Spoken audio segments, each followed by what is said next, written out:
Donald J. Rickles entered the world on May 8, 1926 in Queens, New York, maturing in a middle-class Jewish household characterized by robust humor and an affinity for performing arts.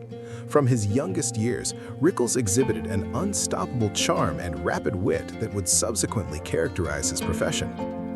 He served in the U.S. Navy throughout World War II, where his comedic sensibilities and innate talent for entertaining fellow servicemen commenced shining, foreshadowing the iconic entertainer he would transform into. Rickles initiated his professional path in the post-war period, performing in modest clubs and lounges where he refined his abilities through nightly improvisation and bold audience interaction. He swiftly became recognized for an approach that was dissimilar to anything else in comedy during that era. He didn't merely recite jokes, he engaged with his audience directly, playfully ridiculing and teasing anyone within his view. This revolutionary methodology, now frequently termed insult comedy, permitted him to transcend social limitations and attract a diverse spectrum of supporters. While certain individuals might have regarded his humor contentious or even harsh, it was consistently delivered with underlying warmth and a sparkle in his gaze, disclosing someone who was equally kind and generous offstage as he was audacious onstage.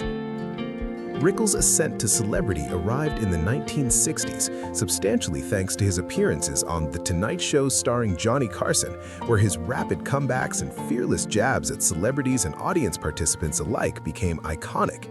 He was recognized for targeting everyone equally, Hollywood personalities, politicians, and ordinary individuals, never retreating from anyone, which merely enhanced his standing as fearless and authentic. Gradually, he constructed an extensive collection of celebrity companions, including Frank Sinatra, Dean Martin, and numerous Rat Pack participants who respected his capacity to generate laughter while never surrendering his edge. His connections with these icons weren't merely personal, but became interwoven with his public character, solidifying his position in entertainment chronicle beyond stage and television.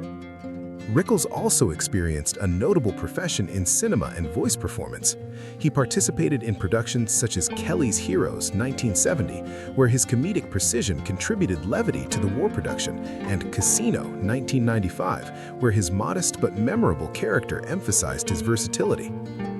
Perhaps among the most treasured aspects of his profession in recent decades was his voice contribution as Mr. Potato Head in the Toy Story franchise. Through these productions, an entirely fresh generation of supporters came to recognize and treasure Rickles, his humor establishing that his comedic brilliance transcended both period and medium. Don Rickles was not merely a master of comedy, but also a treasured personality whose humanity and generosity were apparent to anyone who knew him personally. Despite his standing for roasting and insulting, those intimate with him recognized him as someone of kindness, humility, and loyalty, consistently prepared to support companions and associates. He received multiple recognitions throughout his profession, including a Primetime Emmy Award and a Lifetime Achievement recognition from the American Comedy Awards, all of which testified to his lasting influence on entertainment's realm. His impact on contemporary comedians proves immeasurable, with innumerable performers citing Rickles as inspiration for his fearlessness, timing, and capacity to connect with audiences through humor. Rickles' influence on comedy cannot be exaggerated. He assisted in defining a generation of comedians who followed, including legends such as Jay Leno, David Letterman, and Joan Rivers, many of whom reference him as a significant inspiration. His methodology, combining fearless humor with an underlying sense of humanity, revolutionized stand-up comedy's art. Even into his subsequent years, Rickles persisted in performing with vitality, wit, and enthusiasm, reminding audiences of laughter's timeless power. Rickles' personal journey and family life. On March 14, 1965, Don Rickles married Barbara Sklar, a Philadelphia native, who became his lifelong companion and steadfast support through both his personal and professional existence. Rickles, who frequently projected a brash, quick-witted persona on stage and on screen, frankly acknowledged that he experienced difficulty navigating romantic connections during his 20s and 30s. Despite his ascending profession in comedy and entertainment, he struggled to find someone who genuinely understood him beyond his public character. It wasn't until he was 38 years old that destiny intervened. He met Barbara through his agent, and the connection proved instant and authentic. Rickles was enchanted by her, especially because she didn't immediately understand or respond to his trademark humor, an uncommon quality that both fascinated him and attracted him. This dynamic, where Barbara wasn't overwhelmed or intimidated by his comedic approach, permitted their relationship to evolve organically, built on mutual respect, admiration, and a profound emotional connection that extended far beyond stage lights and television cameras. Together, Don and Barbara had 2 children, both of whom furthered the family's creative heritage. Their daughter, Mindy Rickles, pursued a career in acting, following in her father's passion for performance and entertainment. Their son, Larry Rickles, established his own trajectory as a producer, exhibiting the family's strong inclination towards the arts. Tragically, Larry passed away at the young age of 41 from pneumonia, a loss that profoundly affected Rickles and his family, highlighting the personal challenges that existed alongside his public success. In his memoir, Don Rickles reflected fondly on his family life, revealing a softer, more intimate dimension of his personality that supporters rarely saw. He shared how his grandchildren, Ethan and Harrison Mon, were far more impressed and enthusiastic about his work voicing Mr. Potato Head in the Toy Story productions than they were about any of his legendary comedic accomplishments on television or in Las Vegas. This disclosure illustrated Rickles' humility and his capacity to derive joy from the simpler, more personal dimensions of existence, especially the admiration and affection of his family's next generation. Barbara remained a steadfast presence in Don's existence for more than half a century. In a touching and almost poetic turn of destiny, she passed away from non-Hodgkin's lymphoma on March 14, 2021, exactly 56 years to the day following their wedding vows exchange. Their marriage, which endured the peaks and valleys of both family existence and a career in entertainment's unforgiving realm, stood as a testament to genuine partnership, devotion, and enduring love. In many respects, the story of Don and Barbara Rickles is as enduring and touching as the humor and legacy that Don brought to audiences globally, reminding us that behind the sharp wit and legendary roast comedy, there was someone who treasured family, love, and the quiet joys of life as much as the laughter he inspired. Rickles' candid reflections on Lorne Greene. For years, supporters of both Don Rickles and Lorne Greene wondered what the legendary Merchant of Venom genuinely thought of the dignified, commanding Bonanza personality. Rickles, who constructed an entire profession on roasting everyone from Frank Sinatra to everyday audience participants, rarely commented extensively on Greene. But when he finally did, he delivered his perspectives with that unmistakable Rickles combination of affection, mockery, and razor-sharp timing. Lorne Greene, now there represented someone who entered a space and made you sense like you should have saluted, Rickles once joked, leaning into Greene's standing as the rock-solid patriarch of television westerns. Rickles would clarify that Greene possessed an aura so authoritative that even he, someone who could insult the president without blinking, felt like he needed to monitor his language around him. Rickles proceeded to contribute, "I'd observe him on the lot, standing there with that profound voice, that hair that never shifted. I used to believe he maintained it in position with cement. If the world concluded, all that would remain would be Lorne Greene's hair and perhaps Caesar's palace." But behind the punchlines, Rickles clarified he respected Greene's discipline and professionalism. He frequently indicated that Greene never appeared unprepared, never permitted frustration to display, and never treated anyone, major personality or studio janitor, with anything less than kindness.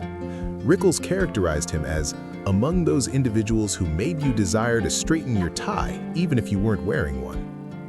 Despite their wildly contracting personas, Rickles being the hyperactive insult comic and Greene being the noble father figure of Bonanza, the two maintained a quiet respect. Rickles stated, "He represented the manner of actor who could render reading a grocery list sound like the 10 Commandments. Meanwhile, I'm over here yelling at individuals for laughs. We constituted quite a pair." He'd frequently relate the narrative of Greene pulling him aside once following a performance. Greene, in that calm, impossibly profound voice, informed him, "Don, you're a very amusing man." Rickles stated, "I almost fainted. I believed he was about to instruct me to go chop wood on the Ponderosa." Rickles also enjoyed teasing Greene's famously serious demeanor. If you informed Lorne a joke, he'd nod slowly, like he was contemplating life's meaning. You didn't know if he was about to laugh or deliver a speech at the UN. But even as he roasted him, Rickles emphasized that Greene possessed a warmth that wasn't consistently obvious on screen. He was generous with guidance, patient with younger performers, and someone cast and crew participants trusted instinctively. Rickles respected that profoundly, stating, "The man possessed class, genuine class, not Hollywood class, actual class." Ultimately, Rickles' long-awaited comments disclosed more about his personal heart than anything else. Beneath the sarcasm and lightning-fast insults, he appreciated individuals with genuine integrity, and Greene embodied that. "I kid because I love the individual," he confessed. "Nobody else could make me sense like the troublemaking kid in school while executing absolutely nothing. That requires talent." And with that, Rickles delivered the most Rickles-style tribute imaginable, heartfelt, hilarious, and gently subversive, proof that even the world's sharpest comic possessed nothing but respect for Lorne Greene's quiet strength. Rickles' final chapter. On April 6, 2017, the comedy realm lost among its sharpest, most treasured voices when Don Rickles passed away at his residence in Century City, Los Angeles, at age 90. His death, caused by kidney failure, signaled an era's conclusion, a period characterized by the fearless, rapid-fire insult comedy that only Rickles could execute. For decades, he'd been the uncommon performer who could step into any space, be it a smoky Las Vegas nightclub, a Hollywood roast, or a primetime talk program.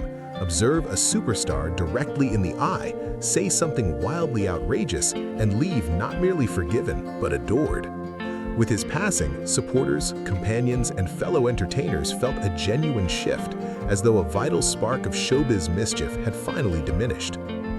Rickles' final moments arrived in the identical city where he'd built the bulk of his remarkable profession. Century City had long been a home base for him, a peaceful Los Angeles corner where he and his beloved wife Barbara had spent decades together.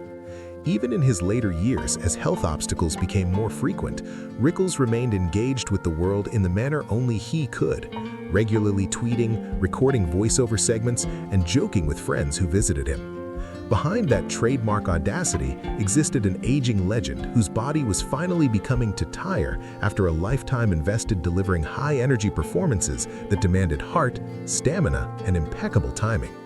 When news of his death emerged, tributes flooded in from every entertainment corner. Comedians who'd constructed their professions studying Rickles, his technique, his instinctive capacity to interpret a crowd, his lightning-fast comebacks, his talent for ridiculing someone while somehow making them sense special, shared sincere narratives. Performers discussed how being insulted by Rickles had felt like being knighted. Even audiences who had never encountered him personally experienced the loss, remembering the occasions his appearances had made them laugh until it hurt.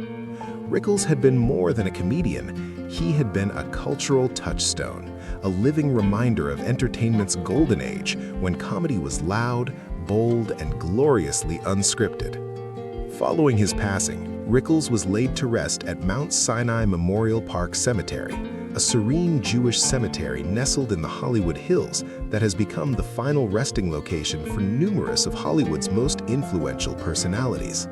The setting proved deeply fitting, quiet, dignified, and surrounded by the chronicle of the very industry he had assisted in shaping. Family, intimate companions, and a carefully selected circle of associates assembled for the private ceremony, remembering not merely the comedic character known as Mr. Warmth, but the profoundly kind, soft-spoken, and intensely loyal individual behind the jokes. Numerous who attended subsequently recalled that even in grief, moments of laughter existed, because nothing felt more natural when honoring Don Rickles than sharing narratives that reminded everyone just how brilliantly amusing, brilliantly human he had been. Though his physical presence is departed, Rickles' heritage continues threading through comedy's fabric. His timing, his courage, and his absolute refusal to play it safe remain a template for performers who dare to be bold. The laughter he sparked persists in recordings, in memories, and in the innumerable comedians who still reference him as a craft master. And at Mount Sinai, where he rests beneath California's sky, his headstone quietly signals the final chapter of an existence lived with vibrant energy, razor-sharp wit, and an unmistakable warmth that lingered long after the punchlines faded. Thank you for watching this heartwarming tribute to Don Rickles and his admiration for Lorne Greene.